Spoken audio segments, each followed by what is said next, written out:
Welcome to the Honest Money Show. Thanks to our sponsor Bitteroo for making today's episode possible, Australia's biggest Bitcoin-only exchange. Hi, Carri. Welcome to Honest Money Show. Hey, Anja, it's gorgeous to be here. Thanks for inviting me. It's lovely to be here. Yeah, just like I was saying to you before we hit record, part of the reason for inviting you was entirely selfish because I wanted to make friends with you. I'm thrilled to be friends with you. This is cool. I love connecting, particularly with the women in the Bitcoin space. It's always really heartening. Yeah, and we can talk about that a little bit later, but I wanted to speak to you about the company that you've recently formed, which is Bitcoin Treasury Solutions. And I think this is a really exciting space in Australia right now. There's so much opportunity. So I'm keen to hear all about it. What made you guys start it? How's it going so far? What made us start it? Well, it was Chris's idea. So Crispy, some of you will know Crispy, and he approached me. He'd already been in contact with a couple of other people. So it's ended up being a group of 5 of us, in fact. And, but Chris and I are really driving it at the moment. And the idea is really, it feels like a timely idea. It's a couple of different things. There's a lot of people in this space doing one-on-one consulting and coaching and tutoring in various ways, shapes, and forms, mostly within the Bitcoin community, people who are already on board with Bitcoin, people, and then providing services in, say, tech or security or privacy or something along those lines, and then teaching people about Bitcoin as they go. But there isn't really any company out there that specializes in Bitcoin education as being the product, unaffiliated with any other Bitcoin product or service. We're not on-selling you anything, upselling you anything. The education is the service. And so when Chris got in contact with me, we had a coffee to chat about it. My background is 30 years of corporate training. So training and education is what I do, training adults, working in corporate spaces. And when he positioned it as training, particularly businesses, on why to add Bitcoin to their treasury reserves and teaching businesses about what Bitcoin is, what the value proposition is, I jumped on board immediately. It was hysterical because Chris we were having a coffee and he explained the idea to me and I just went, yes. He said, you don't have to answer straight away. He said, take your time to think about it. And I probably should have made my sound a little less available or something, but I'm on board. Why didn't I think of this? So where's it at is that we've run our first pilot workshop. We had 10 people in the room and 4 of us trainers. And we took them through in a way that I think the Bitcoin community does well. Bitcoin community is divine. I adore Bitcoiners. But we tend to be really passionate and excited and all over the place. And nobody goes through the Bitcoin story. I shouldn't say nobody. That's not true. You've got people like Looking Glass Education who have got a really organized, structured way of going through the Bitcoin story. But there's a couple of things about what we're doing that I think is unique. Number one, it's face-to-face. We're working with groups of people who are all in small business and a small to medium business and guiding them through the journey. We're also not starting with the history of money, which is where chronologically Bitcoiners typically start. And I don't think that's such a brilliant starting point. It's a little slow. It can be a little dull.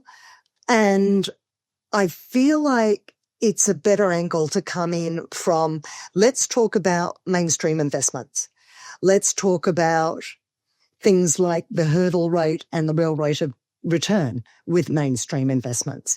Let's talk about the risks that are unspoken and glossed over by mainstream financial advisors.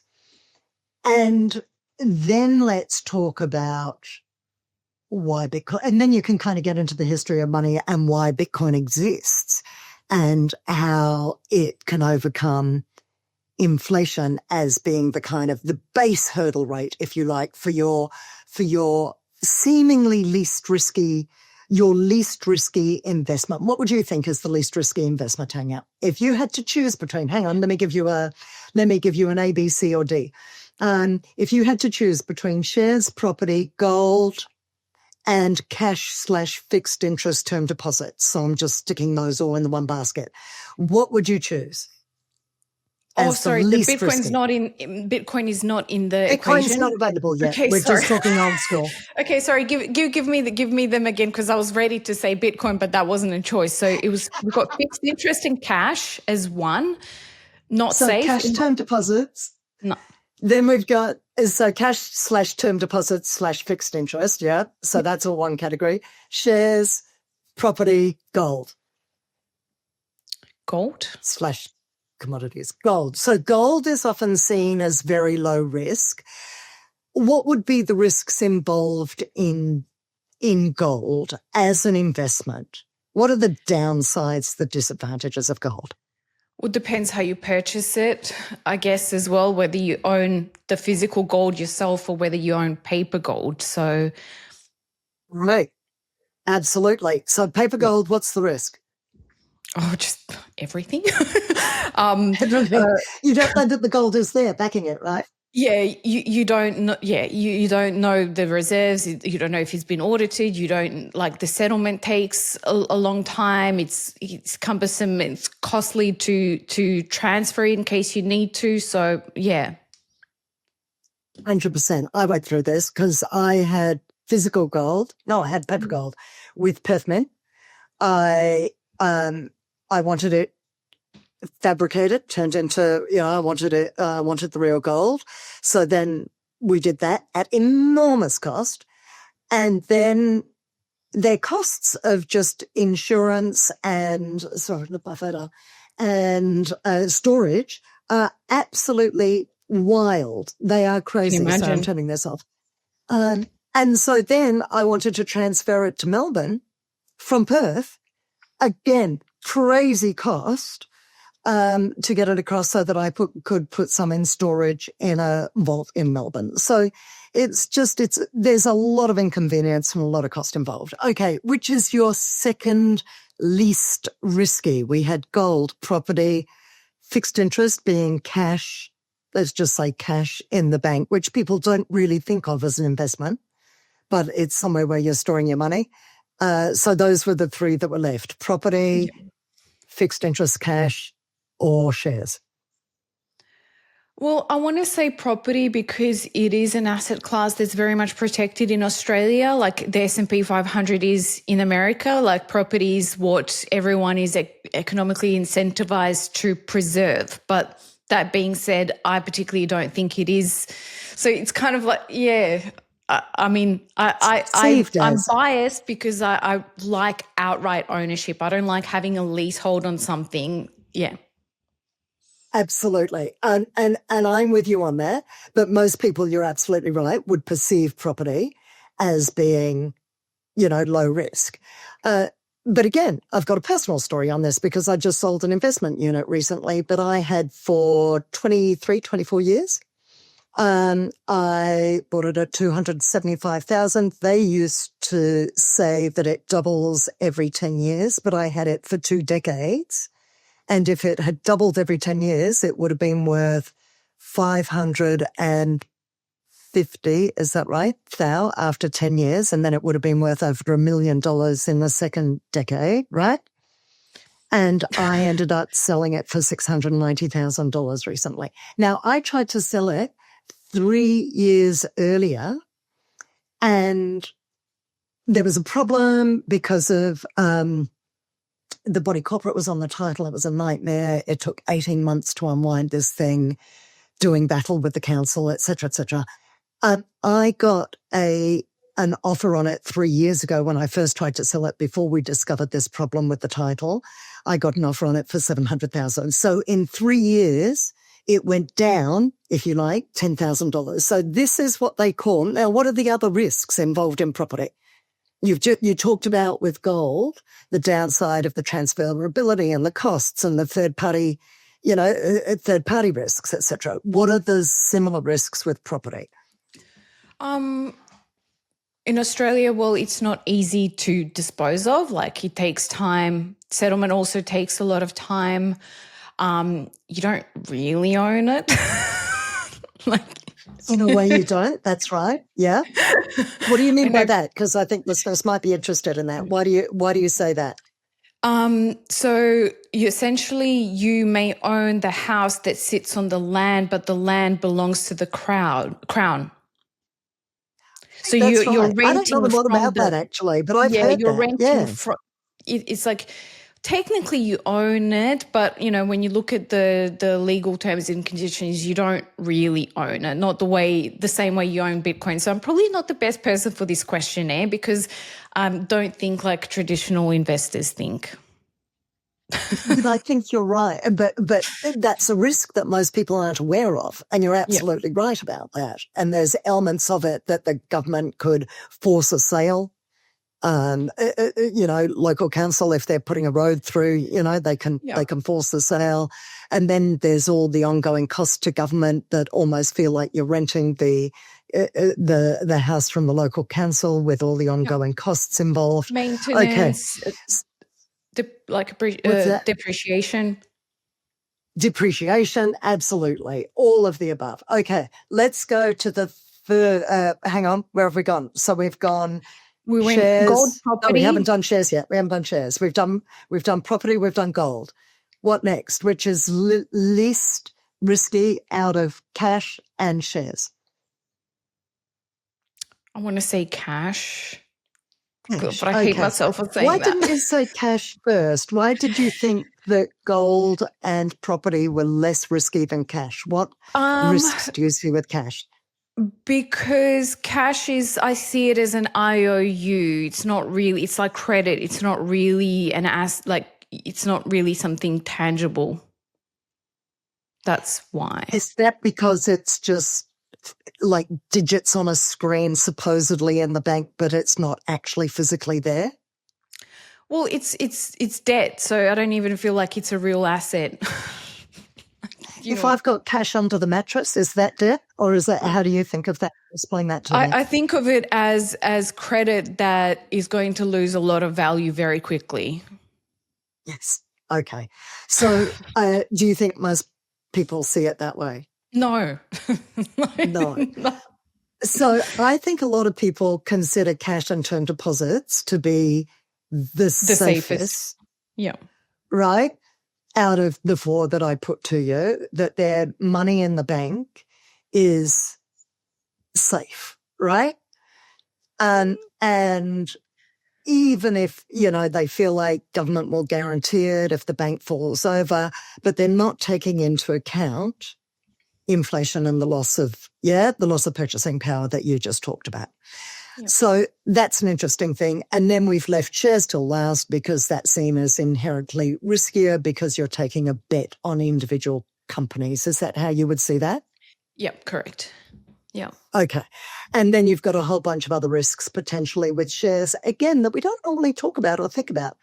And they would be things like sorts of things. A mining company, you've got, things can go wrong in the mines, things can happen to individuals, they can get flooded. If you own a mine, if a mining company owns a mine over in South America, there could be political disruption, there could be violence. So that's on the share side of life. If you're in the tech sector, your tech could be made obsolete. You've got competition. You've got really hot competition. Regulation. You've got an election, and what's the government going to do to your industry? And are you going to be hit with tariffs? And what does that look like? And are you going to be supported or are you going to be undermined? Is ESG going to cut into your profits, like ESG requirements and other regulations? Obviously, various company taxes are constantly coming in, just as they are for personal individual taxes, but equally and potentially more so for businesses. So there's a bunch of risks involved there. that don't normally get talked about, and invariably you get people talking about exchange traded funds, ETFs, as being low risk, right? But actually they're not, there's risks you're taking on that don't get discussed. Okay.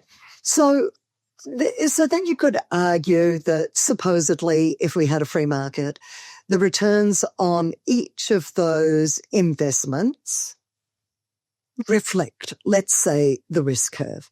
Let's say most people think cash is the least risky and they're getting the lowest risk, they're getting the lowest rate of return on that versus the other investments. So let's say you're getting, if you're lucky, 4.5% on a term deposit in Australia.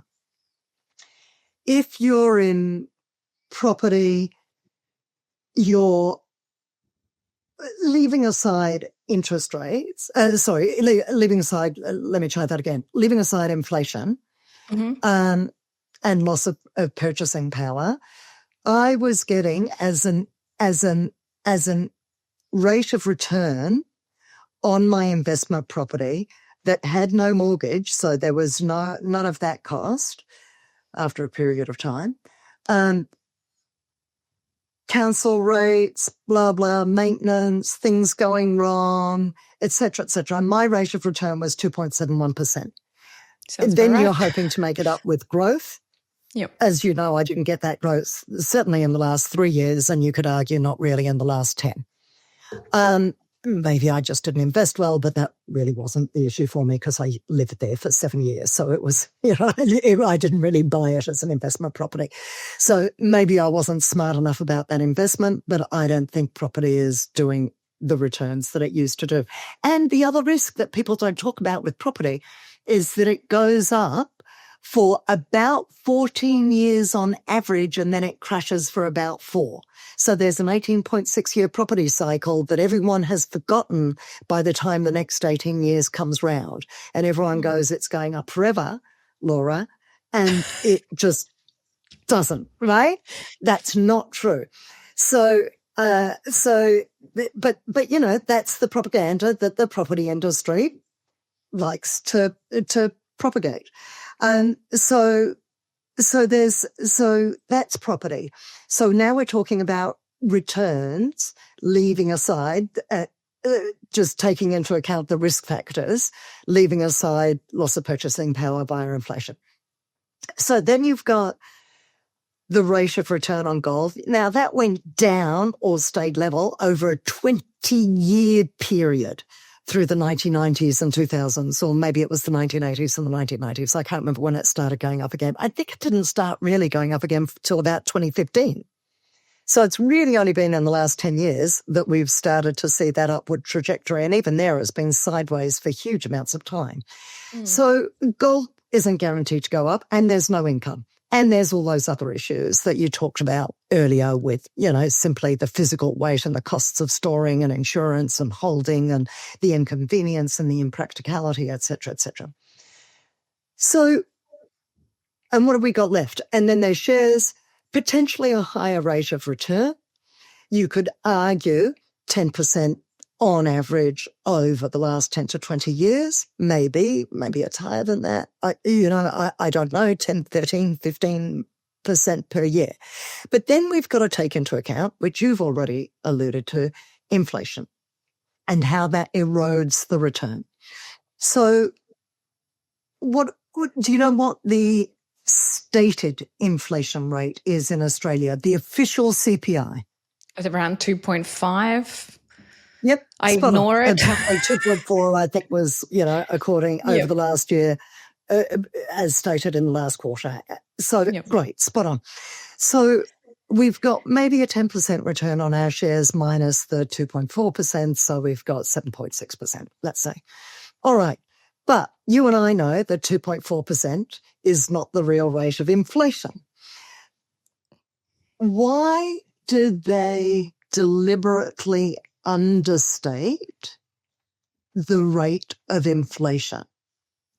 Why would the government have a vested interest in having a lower,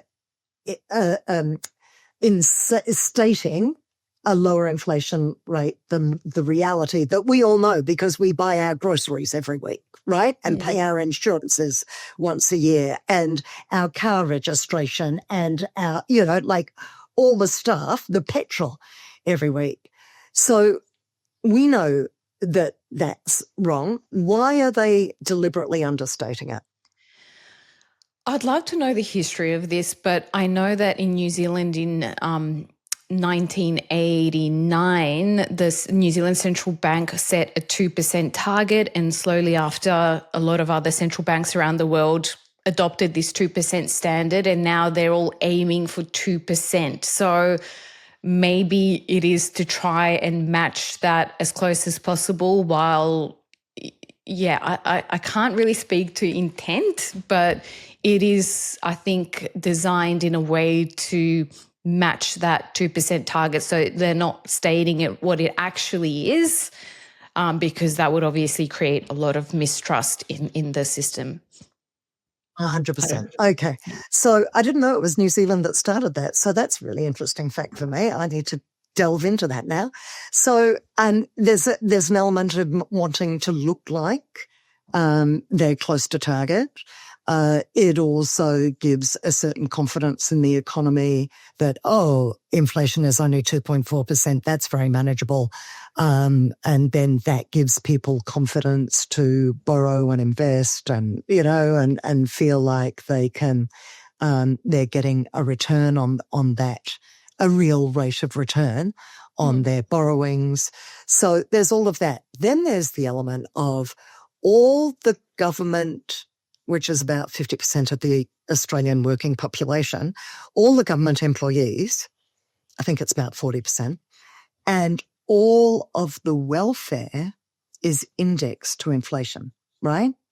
So if inflation is stated at the real rate, then they've got to pay all the government employees, all the teachers and all the nurses and all the bureaucrats and public servants and and everyone who's on welfare and all the NDIS recipients and all of that stuff, all of those people and NDIS staff and caseworkers and so forth all have to be paid a higher rate year on year if the inflation rate is higher. Right? I hadn't thought about that, but it makes so much sense now that that's another key driver as to why they keeping it at the rate that it is, the stated rate that it is. They're not keeping anything. Absolutely. So it's a real factor. So you and I know, you and I know that how they fiddle the numbers here with the CPI. So, for instance, with housing, I think they include new homes but not established dwellings as Something part of the CPI figure basket of goods. I don't think they include interest rate increases as part of the CPI. So if interest rates go up and your mortgage goes up, that doesn't get included as part of the CPI goods. They don't account for things like shrinkage. So a packet of Tim Tams that used to have, 12 Tim Tams inside the packet, same price, but only does 10 or 8 biscuits these days. It doesn't account for substitution. So people go from steaks to mince because they can't afford the steak anymore.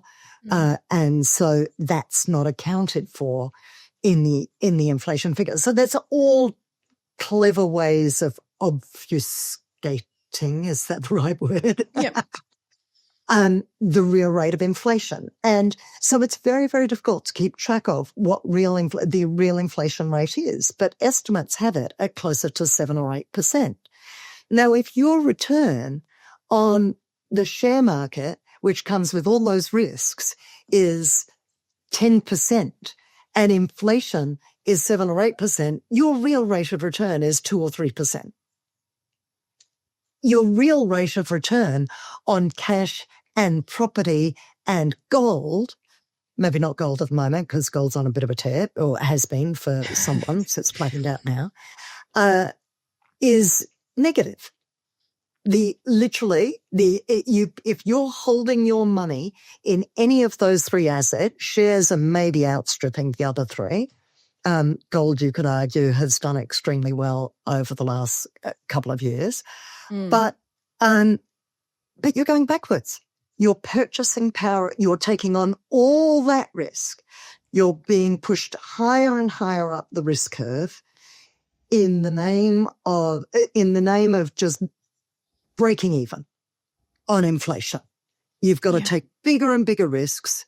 It used to be that you could just put your money in a term deposit or in a 10-year bond or in a 2-year bond or whatever, and you would, you'd be able to save. Not so, and you'd be able to cover costs. And not so anymore. Now we've all got to go into a minimum 60-40 portfolio, which, we could obviously argue is now dead, but 60% shares and 40% fixed interest, right? But people have gone into higher growth than that. They keep going for, I need to make more than that. That's not going to cover my costs. Yeah. Therefore, I'm thinking retirees now, therefore I've got to go into 85% growth shares and 15%, fixed interest.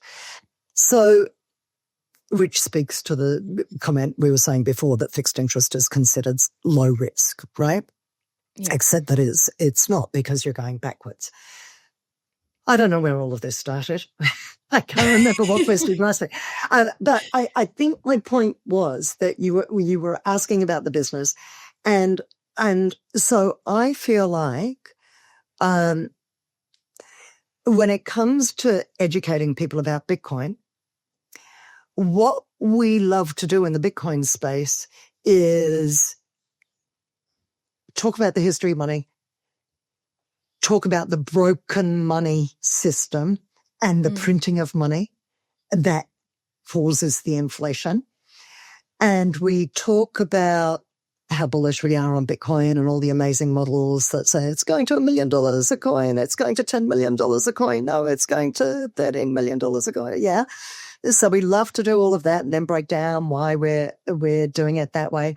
And then we've got all the techies, like all the coders and the software developers and everyone in the Bitcoin space who love to talk about the tech side and its unbreakability and its uncensorability and the pseudonymous nature of it. So it's not entirely private, but it's somewhat private. And yet I don't know that we all talk in terms of, I guess, the context of mainstream investments that mainstream people relate to. And so the point of the business is to be able to run one-day workshops that take people through a story of logic, and it's very little in the way of presenting or just talking or lecturing. It's really interactive. We're playing games to see how money printing works and how it affects the prices of things. And we're doing, breakout groups and think for yourself and work out the numbers. And it's like some of the questions I've asked you, we might ask of the group, and then you get a whole lot of interplay from 10 different people in the room, all throwing in their ideas and their personal kind of take on it. And it becomes a really lively journey, but you're taking them on a really logical journey from the problem with mainstream investment through to why was Bitcoin invented, bearing in mind Satoshi knew precisely what he was doing and why he was doing it in light of the broken monetary system as you and I understand it. Yep. And then taking them into, implementation. And that doesn't mean we're not even taking them through how do you buy and how do you store. We are simply going through what does that look like as a percentage of your portfolio. So if you took your traditional 60-40 portfolio and made it 59% shares and 39% fixed interest and then allocated 2% to Bitcoin. Yeah. And then if you're making 10% on your shares and 5% on your fixed interest and say 60% CAGR on your Bitcoin, then what does your portfolio look like? What's the return if you allocate 2% to Bitcoin? What's your return if you allocate 10% to Bitcoin? And then we, and then part of that discussion needs to be about the adoption curve. And we do just a fun exercise where I show them 4 different charts and I go, what does the typical adoption curve look like? And I've got one that's like a series of steps. I've got one that's just kind of all over the place. I've got one that's, I can't remember, something else. A fairly sort of standard, I think, incline. And they're like straight line. And then I've got the S curve, right? And I go, which one do you think typically, like when you're taking on a new technology, again, A, B, C, D, like I was just doing with you, which one? And, S curve came up third. People thought the steps, they thought, why would you know that? Why would it be something that you would think about? Yeah. So then you've got to talk about adoption, and then you go, well, hang on a moment. So let's talk about who's adopting here. If it's high net worth individuals who probably know more about investment than anyone in this room, including us, the trainers and us Bitcoiners. So high net worth individuals like Ray Dalio, like Stan Druckenmiller, these guys, like the biggest hedge fund managers in the world, why are they allocating Bitcoin? Yeah. And they're at the pointy end. We're still at the bottom end of the S curve. And so you've got these hedge fund managers, you've got these asset managers like BlackRock, you've got entire nation states, you've got Bitcoin Treasury businesses, so MicroStrategy and Metaplanet and so forth. And now we've got Locate Technologies here in Australia. So what is it that they know that you don't? Why are they allocating? And they feel like it's low risk enough to allocate a small proportion of their total portfolio to Bitcoin. And then you kind of go, and that's still really early in the S curve. And we've still got this to go. And even though it looks volatile, if you're holding for the long term, as you and I know, there's that volatile. First of all, the volatility reduces over time. I mean, it's no more volatile than Amazon was in its early days, in its first 10 years of existence. Nobody seemed to have such a problem with that. And everybody looks back retrospectively and goes, oh, I wish I'd told my younger self to buy Apple, right? So that's like an ongoing joke in the world. And yet people aren't quite there with Bitcoin. And it's interesting that there's still all this FUD around Bitcoin in a way that there wasn't for Amazon, albeit that Amazon was at least something people were familiar with because it was a share.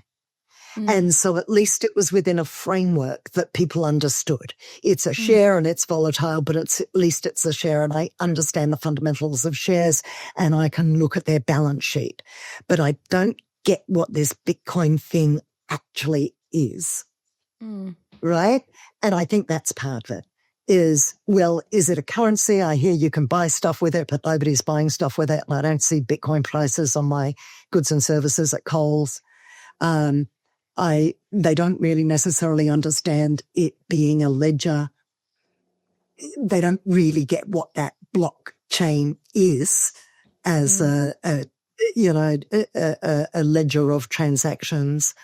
And so unit of account, medium of exchange, and they don't really get the store value proposition because they don't get the broken money and the inflation and the ever increasing inflation and how governments are forced, particularly the US, because of the Triffin dilemma, which we can get into are forced to print money and create debt, etc., etc. So I feel like you've got to take them through the journey of all of that before you even get to what is it? Why is it a store of value? How does it work as a unit of account? How does it work as a medium of exchange? And then you can get into the adoption of that, and particularly in developing countries, et cetera, et cetera. Yeah. That was all in answer to your question about why and how did this company start. Yeah. No, I love it. I'm really curious to know, because I think the idea of an interactive workshop is great, and I can totally see how that would appeal to businesses. But I'm really curious to know, in your experience, what is the outcome of those workshops? Like, where people start to where they end at the end of the day? Like, what's kind of like been some of the common outcomes that... Well, we're still very early days, but feedback has been fantastic. And the outcomes, so we've got a signal group for ex-participants. First of all, they wrote their feedback, and the feedback was like things like, oh my God, I hadn't understood that. That makes a lot more sense to me now. That's given me a lot more confidence. And then there were some suggestions around, I'm still getting questions about so-and-so that I don't know how to answer, like now in my real world. And so in the Signal group, we're giving people answers for those things. We got feedback the other day that one of the guys has just gone out and bought a little bit more Bitcoin. So he'd already bought some. I think he's in an ETF. He hadn't bought Bitcoin. He'd bought a Bitcoin ETF. So I think there's a lot of aha moments. Like, we went through the process of money printing and explained how the governments do it. And, and explained the kind of the issuance of treasuries and and then the money printing by Fed Reserve to buy those treasuries, to then distribute those said treasuries, et cetera, et cetera. But then we also did a piece about banks, in effect, printing money by creating a mortgage out of thin air, you paying back. So they've created it out of nothing, and then you go out and work your guts out to pay back that mortgage, and that real money, worked for money, proof of work that you did to pay off that mortgage becomes the real money that banks then receive for doing absolutely nothing other than that, like creating digital money out of thin air. And that was a real shock moment to people in the room. Like when we said, there's no money there. That's not money that's being lent out that somebody else has deposited that's coming out to you. They are literally, that is just a digital printout. And there were literal gasps at that fact. People don't know. It's amazing, because this information is out there for anyone to verify, but it just baffles me to no end that this isn't one of those things that are taught everywhere in schools. Like, this is how a system works. It impacts our everyday life. It impacts our decision making. It impacts us in more ways than we can tell, and yet most people wouldn't know. If you stop someone on the street, ask them how it works, they'd be like, So, and if they did know, imagine how it would undermine the trust in the traditional banking system, in governments, in the Federal Reserve in America, the Reserve Bank in Australia. It would undermine the whole system if people actually knew what was going on, and the degree to which it is responsible for the rich-poor divide, the increasing wealth gap, how that benefits people at the top, the Cantillon effect or Cantillon effect, however you like to pronounce that. And we get into that in the training as well. And it's such a luxury as a Bitcoiner to be able to go, because you know what it's like when you go to a party and you bring up Bitcoin. First of all, you're the pariah in the room. Secondly, they start hitting you. So there's a bloke at the gym I go to, and we cross over at Tai Chi every week. And he's a bright boy, and he's older than me, and that takes some doing. But he says to me, he goes, "What are you up to?" I went, I went down yesterday. I went deep down a rabbit hole of the technology side of just the coding, the background of coding of Bitcoin, blah, blah, blah, blah. And I'd gone down there, and I was chatting about. He went, "If I was young, I would spend my whole time trying to break that Bitcoin thing, and one day it'll be broken, right?" And so I don't know, and yet I don't know. I still don't have I didn't have a good answer at the time. Yeah, and that's what happens when you're at a party. They come up with something like, there's some traditional things like how much energy it uses. I've got thought out answer to that I've fine-tuned over time about the use of stranded energy, about how that energy is used. That's the security of the system. That's what makes it unbreakable. That's what, et cetera, et cetera. So I can do that answer, but it's so reactive when you're at a party. You don't get to sort of hold court and take them on the journey and start them at the beginning. And so the whole thing is different. The people who are coming to the workshops are genuinely interested. So you've got, in effect, a volunteer group who want to know. So you've got qualified leads. You're not there dealing with they might be cynical or skeptical at least. They at least want to find out. They're open-minded. Yeah. And so they actually want to know the answers. They don't want to just attack you.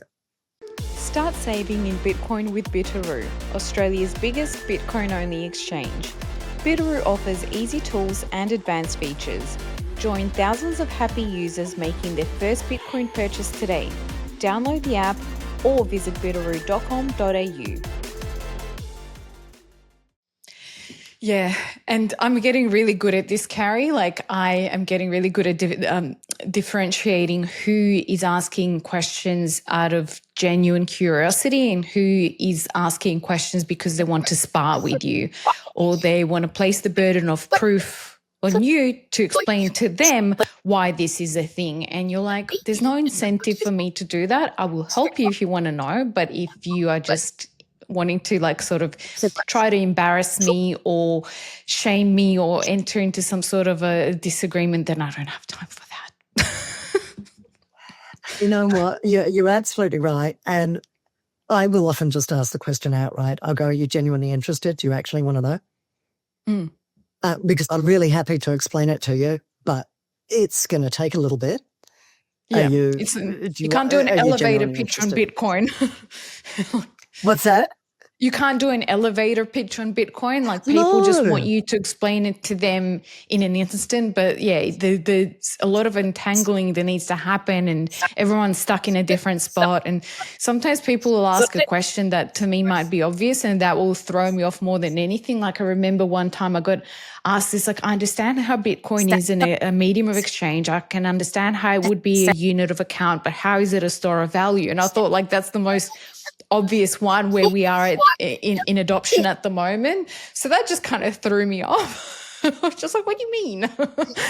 Right, absolutely, I know. And then how do you answer that question, as you said, as an elevator pitch, without going into the whole broker money system, without going into the history of money, without saying that fundamentally our cash is as valuable as shells right now, because you can basically go down to the beach and print it off, just pick up more, or at least if you're the government.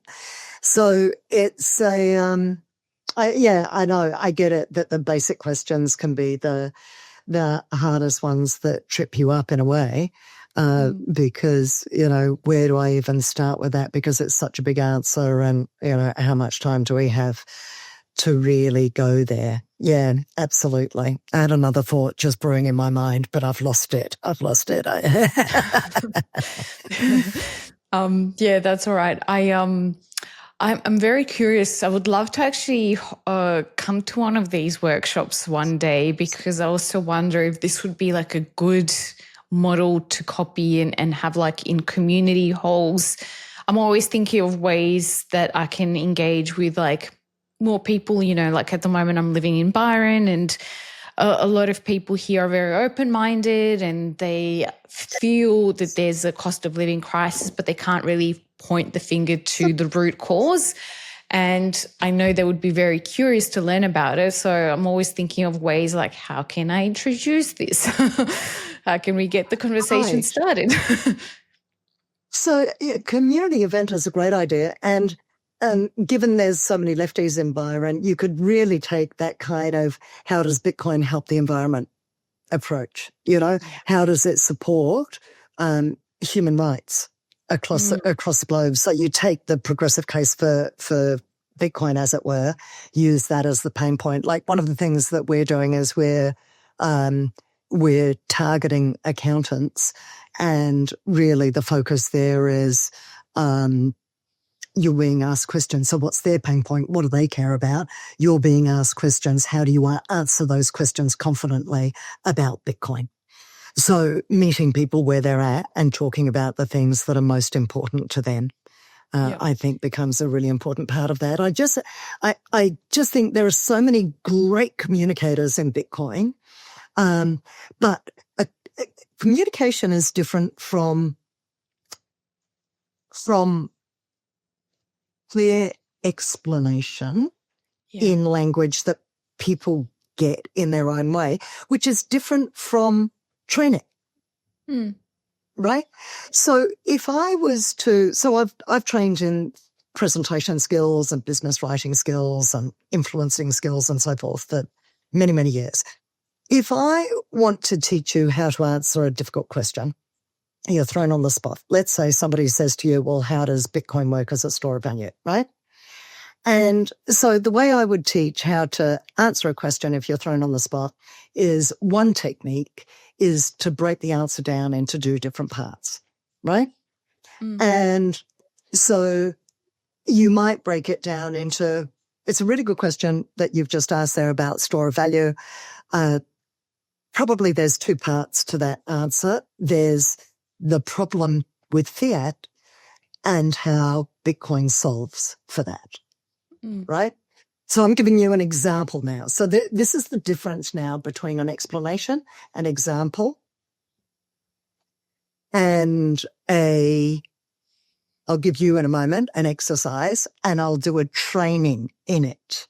Okay, I'm going to train you in how to answer a question in two parts. So the theoretical explanation is, and this is the difference with training. This is what we don't really do in Bitcoin. What we do is explanations, and sometimes we give examples, but we don't often train per se.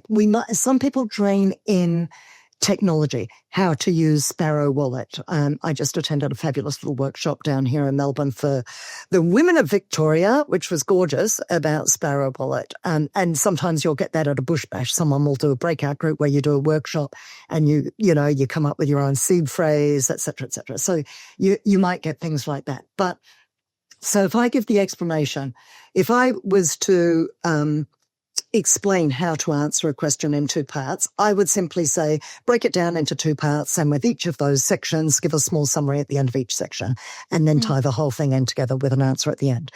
If I was to give an example, I'd give the example I started giving you now, which is, well, there's two parts to that answer. There's the problem and there's the solution. In terms of the problem, you could argue that the current monetary system is broken. We are tied into massive debt. The government papers over that debt by printing money. That money in the system creates inflation. So it serves their purpose to pay off their debt whilst creating inflation. And the reason it creates inflation is because when there's a lot of something, it becomes less valuable. So it's not inflation that we're seeing. It's loss of purchasing power that we're seeing. It's just described in a different way. So it's the loss of value. So the problem is, here's my summary point. So the problem is that the current monetary system relies on money printing and the creation of inflation to sustain itself. Let's move on to the solution. Bitcoin is a unique asset class. It is there is no central governments like a government or like a corporation who can change what is an underlying protocol that was put in place in 8 with white paper, 9 with 2009 with the first block, Genesis block. And the solution is fundamentally that to have hard money that is unprintable, that is unbreakable, that keeps a perfect record, and that can't be changed and that can't be manipulated. And that's why it has value as a store of value, is because it's scarce. It is limited, it is finite, it is capped. And if you want to discuss the unbreakability of that protocol, I'm happy to deep dive into that with you. But in short, the answer to your problem is, or the solution, the summary of the solution part is that it's unbreakable, uncensorable, unhackable, and limited. Yeah, scarce. Yeah. So that would be my answer in 2 parts, right? So now if I'm going to train you in how to answer a question in 2 parts, so now I've given you an example, yeah? I'll do a demonstration. We'll go from an example to a demonstration to then the training. Okay, this is just fun. So the demonstration goes like this. Throw me a question, any question, and I'll answer it in 2 parts and give you the summary. Any question? Any question. Throw a question, any question. It doesn't have to even be Bitcoin related, but you can if you like. Oh, of course it has to be Bitcoin related, Carri. Let's maybe do like some of the common FUD. What might be, is Bitcoin a bubble? Is Bitcoin a bubble? Excellent question. I'm pleased you asked that. Anja, I think there's 2 parts to that answer. There's the issue of what a traditional bubble has looked like, and there's the issue of value. So if we talk about traditional bubbles, like Tulip Mania, it was a single peak and then a blow off top, and then it collapsed, never to be seen again. So traditionally, when there have been bubbles, and you could argue this even with the tech sector, to some degree, huge kind of blow off top that led to the collapse of that sector for a period of time. So what we've seen with Bitcoin, however, is already 4 peaks, and each one just keeps getting higher and higher, albeit there's the volatility of the substantial drawdowns, but even those drawdowns are becoming less over time. So fundamentally, my point about the traditional blow off top, or the traditional kind of bubble, is that Bitcoin doesn't follow the pattern of a traditional bubble. The second issue I was going to talk about is value. Do tulips have intrinsic value? And this is an argument that we get all the time. You know, you would get this pushback. It doesn't do anything, right? It has no intrinsic value. And so we've got to address that issue. Does it have value beyond a tulip?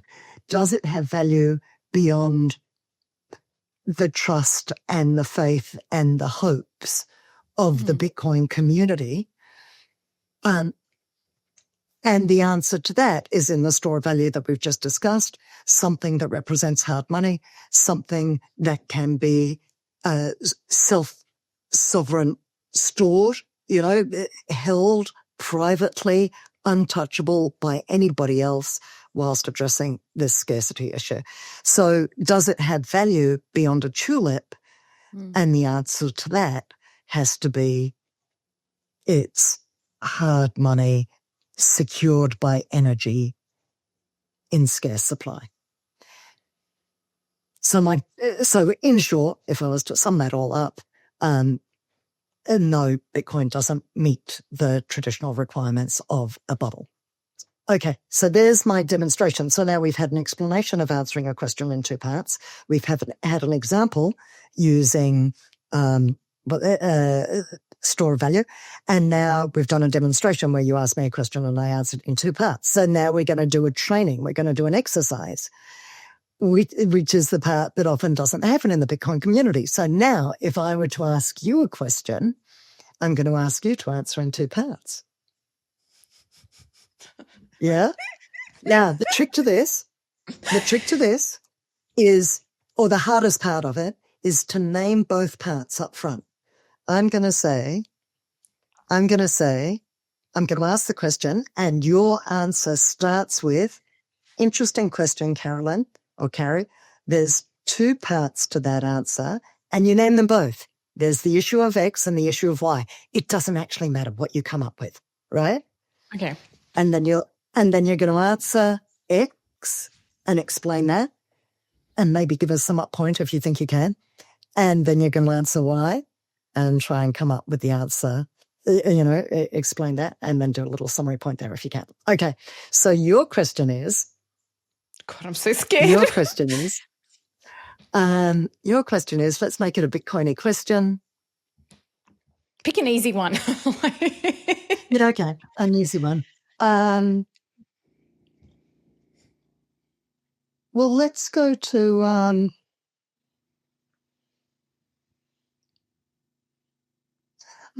is it fair for me to ask the one that my mate Bill at Tai Chi asked me, which is, can it be broken?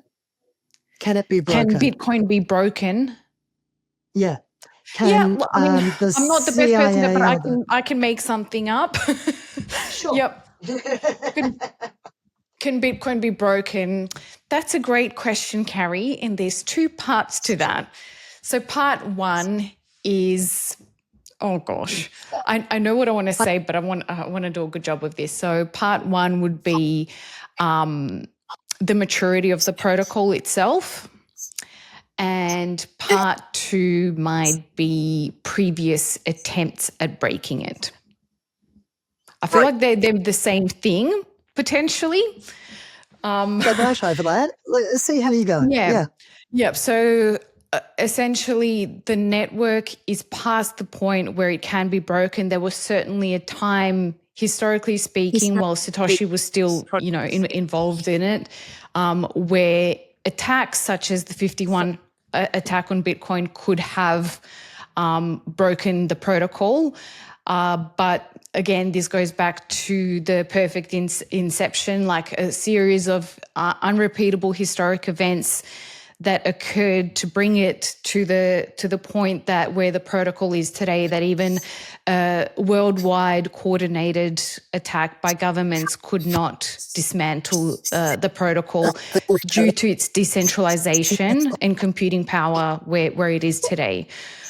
I know I'm going to get butchered by people who are very technical in this space for this answer, but I think that's I'm going to a solid answer for an everyday person like my mate Bill.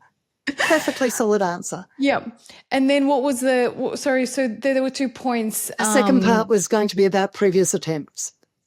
Previous attempts. It wasn't so much an attempt on the protocol, but it was like an attempt to ban Bitcoin, whether that would have an impact. So like, for example, the China ban, it did impact the price, but long term, it's not really done anything. There's still people in China who are mining and using Bitcoin, and that is the power of a decentralized protocol where no one can essentially ban you from it. You can't ban Bitcoin. You can only ban yourself from it.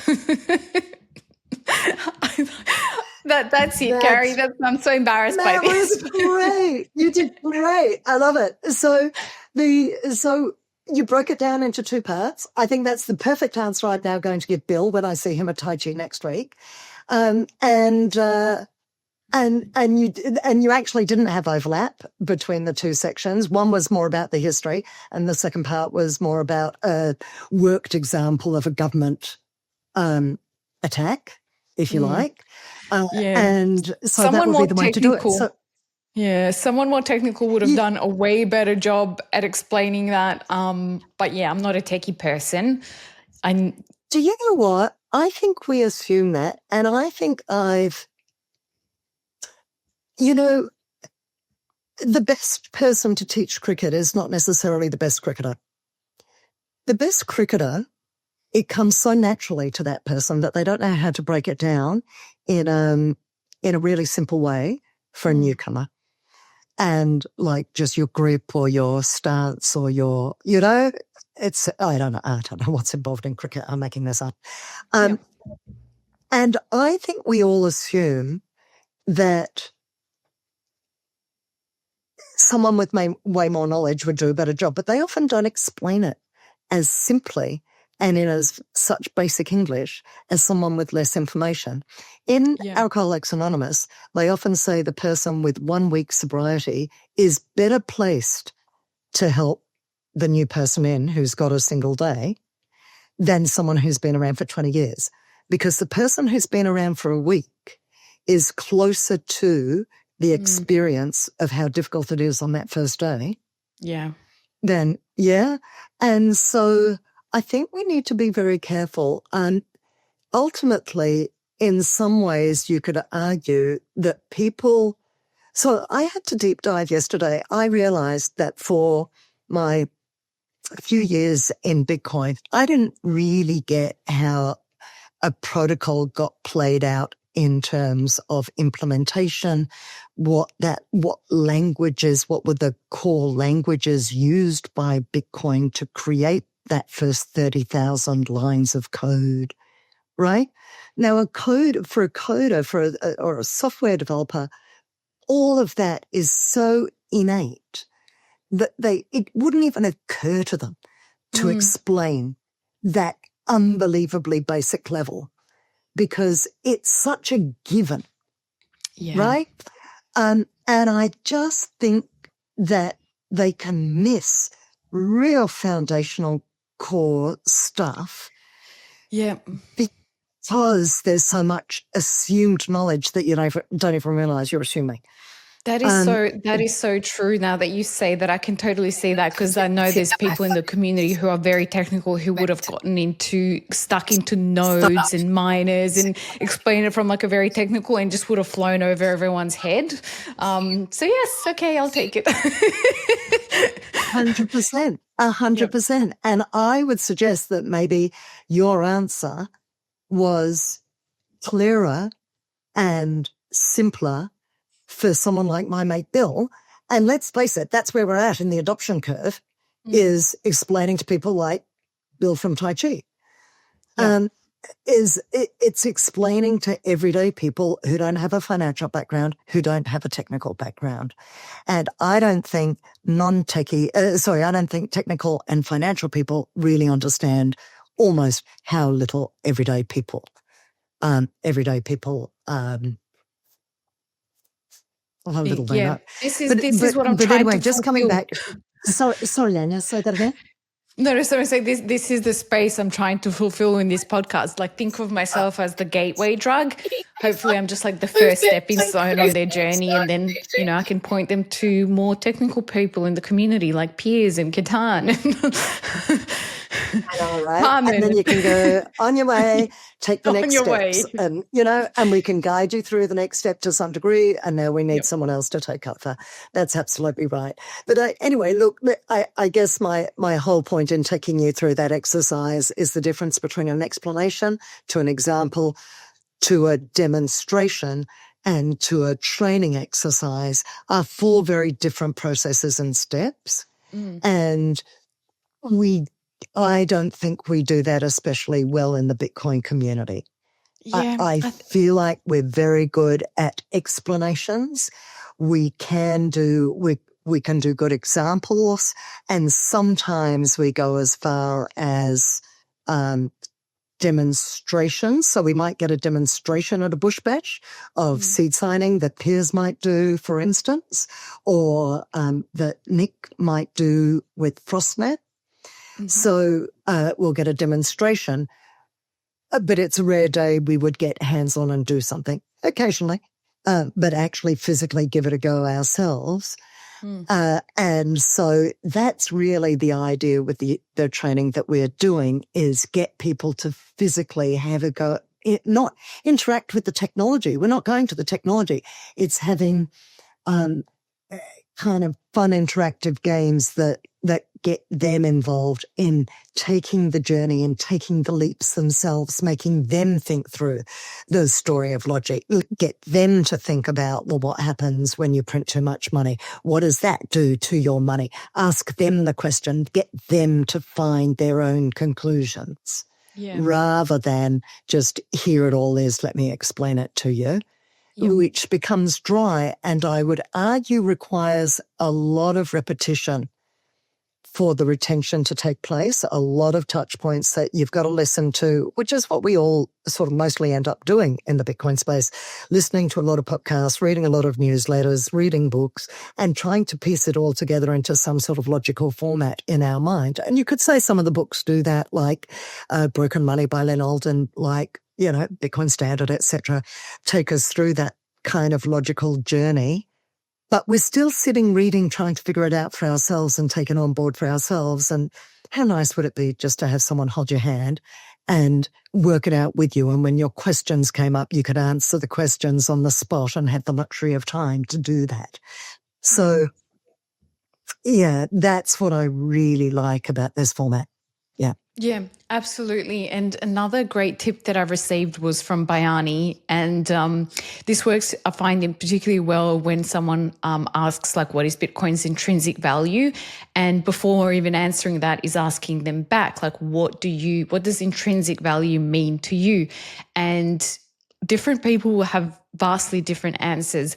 Some people might say, like, for example, the intrinsic value of gold is its industrial use. So, aside that we think it's a pretty shiny rock, we also, use it in dentistry, for example. So some people define intrinsic value that way. Other people, funnily enough, you won't be surprised by this at all, but they think intrinsic value of fiat is that it's backed by gold. And we know that that's not the case.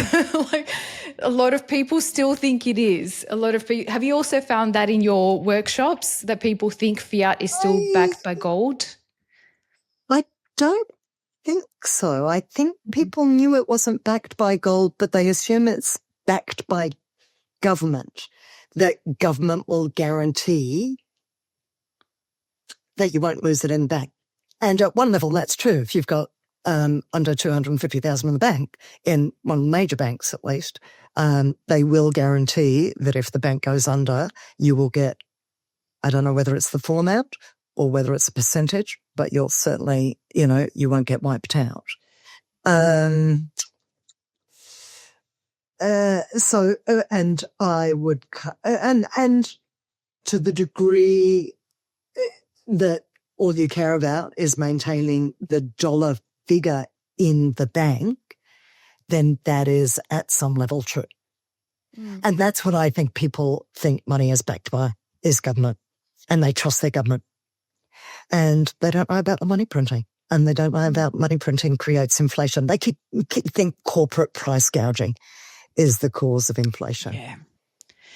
And I'm not good at answering that because I get angry. I'm like, how can you think that? How can you think that private sector is the problem? It's the government that's the problem. And as a libertarian, I get really upset about that. But then again, that's what crony capitalism is, right? Is that it is the big government, big corporations in cahoots with government, but there is no real free market these days.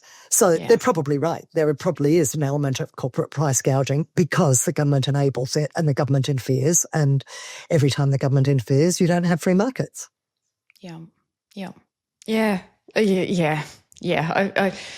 I'm holding back from sharing too much of my opinion because, like you, I do get angry at this. Like, it's just, it's funny. I can just imagine your colleagues reacting to that question, like holding you back. We'll step in and answer this one. Yeah, it's true. It's true. And that's actually one of the things that I am trying to improve in my own, not in training, but just in day-to-day conversations is just, and I really like that tip that Biane's given you, is that idea of just asking a question back, because it also gives you some breathing space if your natural tendency, like mine, is to get fired up. Then at least by asking the question, two things happen. One is it buys you some cooling down time. And number two, it allows you to hear their humanity. as well as their thought process. So you get to hear, I'll often ask people in a presentation skills workshop and they'll go, I want to work on my, what do you want to get out of this workshop? And they'll say nerves. And then it'll come up, of course, over the course of the next 2 days. And it's interesting. I'll ask 2 different people in the same workshop, okay, what's behind your nerves? What is it? What's the thought process what is it that's worrying you about it? And it'll be 2 entirely different things. You'd assume that nerves is nerves is nerves, but one person is worried about getting questions they can't answer.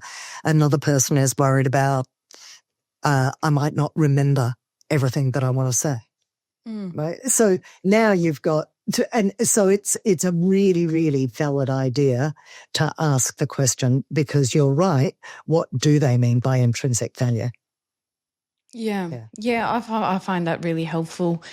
But I also like answering questions in groups. I think it's a lot easier when there's at least one other person there next to you, because if you have a brain freeze or you're thinking of the best way to answer it, they can get the conversation started, and then you're like, oh, I've got something to add to this. Whereas when you're the only person answering, it's a lot of pressure on you to just give the best possible answer. And yeah.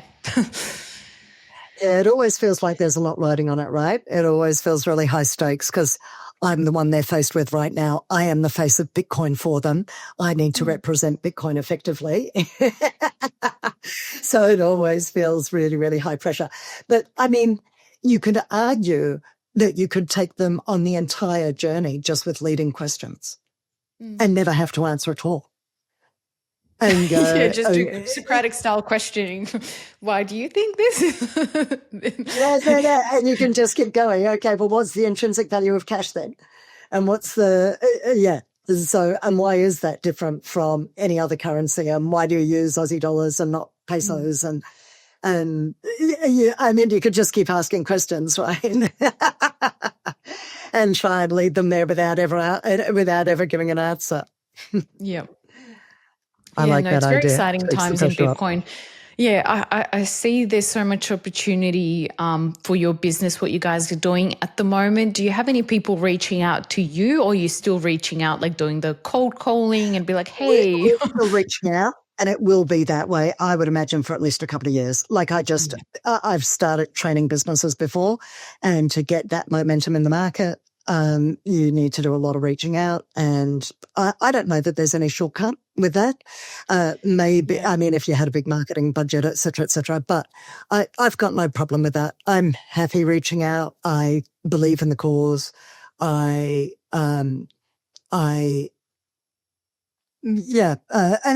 we're doing it in still a very targeted way with people who we think are most likely. So we're doing a piece for an accounting firm coming up. It's a shorter piece. It's not a full day. So it's a real introduction to like Bitcoin basics. And we're doing 45 minutes of presentation with half an hour of Q&A. And the expectation is we're going to have 40 or 50 people there. So, Nice. So then you start to get a little bit of traction if you're starting to do a number of those events. And then you get a funnel effect for those people who want to learn more and want to come and do the one day. Yeah, so there's a bit of a kind of process going on there. And then we've also got to think about what are the follow-up, and do you offer membership for some sort of lifelong ongoing education, like the Signal group that we're doing, which is offering a lot of value to past participants. And we're coming up with new kind of recorded not always recorded, but some of them like slides or explanations for things that are like further deep dive. A question came up about this in the workshop. Here's a better explanation of it, et cetera, et cetera. I'm thinking of doing, funnily enough, I've had this idea in the back of my mind for years.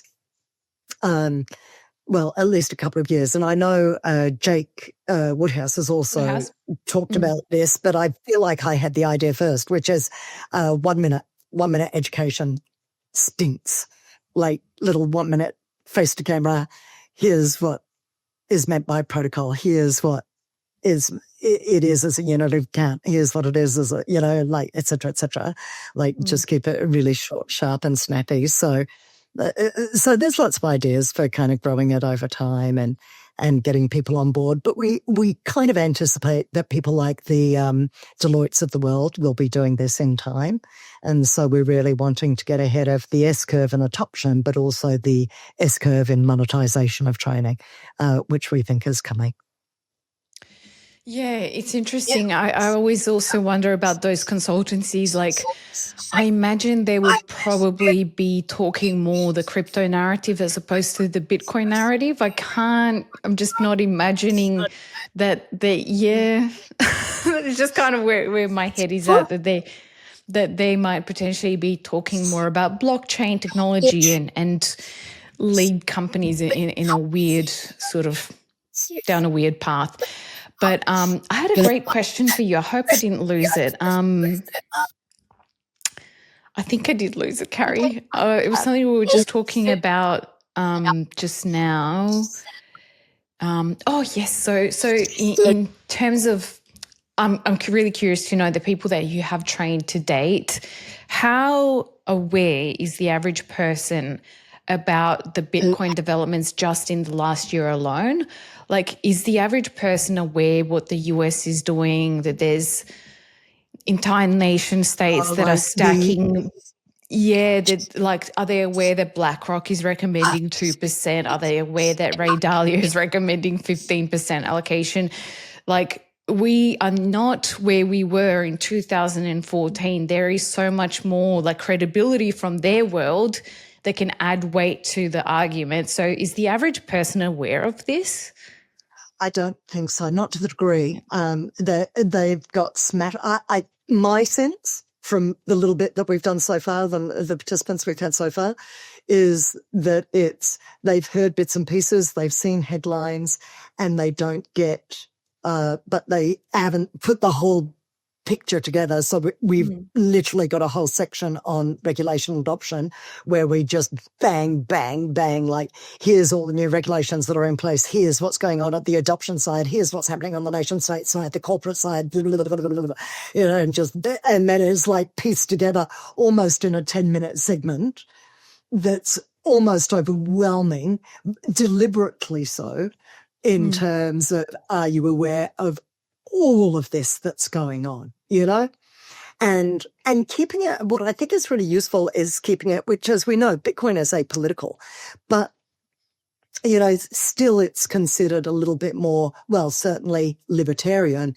and failing libertarianism, at least old school right-wingism that used to be about kind of frugality in terms of government spending, et cetera, but to say it in a completely apolitical way and just go, this is not about any one government anywhere in the world. This is simply what is happening and what it means for Bitcoin, regardless of what you think.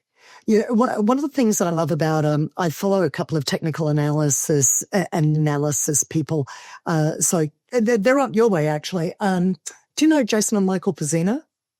No, I'm going to write this down. The brothers. One's in Brisbane, one's in Gold Coast, I think.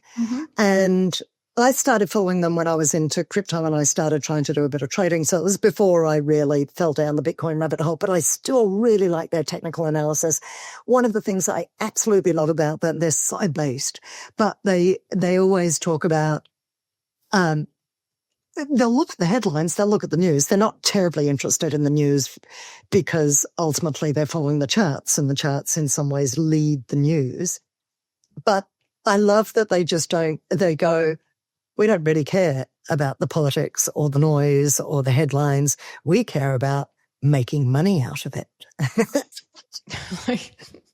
So I just go, well, that's why most people are going to get into Bitcoin, right? Number go up. The old phrase is, I got in for NGU and I stayed for the revolution, right? And maybe we never get there with mainstream normies on the revolution. Maybe they only ever get into it for NGU. And if that's the case, that's what we're going to focus on in our orange pilling efforts and our trading efforts, is let's just talk about why it does have value and why number is likely to go up over the long term. And that doesn't mean there won't be drawdowns along the way. And, it's so tempting to pull out. I got a friend into Bitcoin a few years when it was 57,000, when it hit that peak of about 61 or 62,000 last cycle, and then it came crashing down, right? To whatever it was, like, 15, 16,000, right? So she got in at 57,000 and then it crashed to 16, right? Or 15 or whatever it was. And she rang me at 15 or 16 and said, I feel like I should get out, like before it goes to zero. And I said, you told me you would hang in there for 10 years. What I know is you don't buy at the top and sell at the bottom. Are you going to hang in for 10 years? And she went, yes. Now, obviously, I want to stay in for longer than 10 years. And thank God she did, right? And now we're at 113. We've been up as high as 120 now, US. So that thing of she is in it for number go up. She doesn't give a stuff. So you've just got to ride out the volatility and number go up. And maybe it won't have the crazy gains that it had in the first 10 years of its existence. But it's still likely to at least outpace inflation and likely outpace every other mainstream asset. Yeah. I'm just really curious to see what's going to happen with adoption and even just the rest of this cycle. I don't have any idea what to expect, but I have lowered my expectations to 150 being the top because I'm just like, it's hard, right? And the thing is, what does it matter anyway if you're holding for the long term? And if you're going, okay, for this cycle, I've had the top in mind of 135. For some reason, I've been saying that for about 2 years. In fact, I was probably influenced by the Pacino brothers. And I had in mind 135. And funnily enough, they reinforced that again recently, looking at the charts. I love it, and I go, well, and the only reason that's valid for me is that I then get to wait even longer until it comes down again. So I do expect a drawdown from there, and then I'll wait for the Bazinos to tell me. But most importantly, I tend to watch the fear and greed index. And when it's under 15, I know it's time to stack. So so what does the top mean to me? Doesn't mean anything.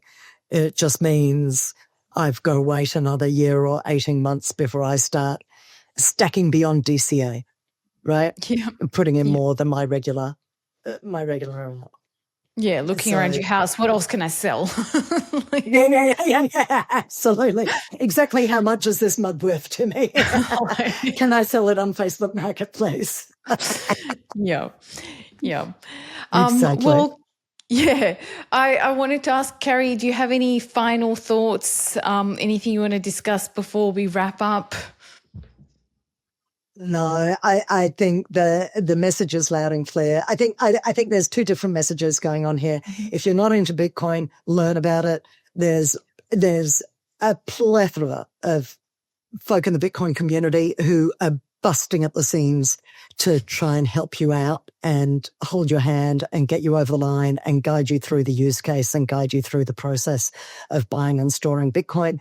And then I've got a separate message, which is for any Bitcoiners who are listening and who may still be listening, which is really about the communication and thinking about, are there ways of packaging up this message in a way that I go beyond explaining, beyond examples, to demonstrations, leading questions, and even training that, really impromptu, simple way. But is there a way of getting someone to interact with this thing? Which is why, Wiz and Huddlung comrades have orange pilled so many people. It's just set up a wallet. Here's $5 of Bitcoin. You're on your way. Because that's a form of training. It's interactive. And it's probably more effective at orange pilling people than trying to give all the explanation, technical or financial, in the world. So I think I didn't take that as seriously when Wiz and Bill first told me that. But I the more I'm around the space, the more valuable I think that is as an orange pilling technique. Yeah. Yeah, for sure. I've had so many people utilize that, and it does work very well for them. Because then, people start obsessing about it. They keep looking back. It's like, what's price doing today? and just And it it's a plants a trap, seed. right? Mm. It's like weighing yourself every day or watching your lavender plant grow in the garden every day, right? Mm. There are days when it's flat. There are days it looks like it's wilting in the summer sun, and it's just not helpful. You've just got to, I mean, we know people in the Bitcoin space who refuse to look at price, who try and avoid every allusion to price possible and just try and live their lives without ever acknowledging the price. And I think there's something extremely healthy about that. Yeah, for sure. 1 Bitcoin equals 1 Bitcoin. That's perfect. Nice way All to right. finish up. Yeah. Let me know, Carri, how can people find you? What's the best way to reach out to you? Oh, great. So the new email address is carri@btreasury.com.au, carri@btreasury.com.au. And our website, which is being updated at the moment, is www.bitcointreasurysolutions.com.au. Nice. Lovely. I can't wait to watch your journey unfold. And I feel like I already learned a lot from this session. It's given me ideas of what we can start, implementing back in the Northern Rivers community as well. We already do some quite interactive meetups, but I think we can just level it up. So thanks. Fantastic. Well, stay in contact with me and let me know how you go, because I'd really like to, if there's some way I can support you with slides or with information or whatever, let's just swap notes and see if we can make that happen. For sure. Thank you so much, Carri. Gorgeous to spend some time. Thank you for having us on the show. Cheers. Thanks. That's it for this week on The Honest Money Show. Big thanks to Bitteroo. Check out why more Aussies are choosing them at bitteroo.com.au. And shout out to our listeners on Fountain, where you can earn sats just by tuning in. If you appreciate the way we cut through the noise, you can support us directly via the QR code in the episode notes. Until next week, take care of yourself and your money.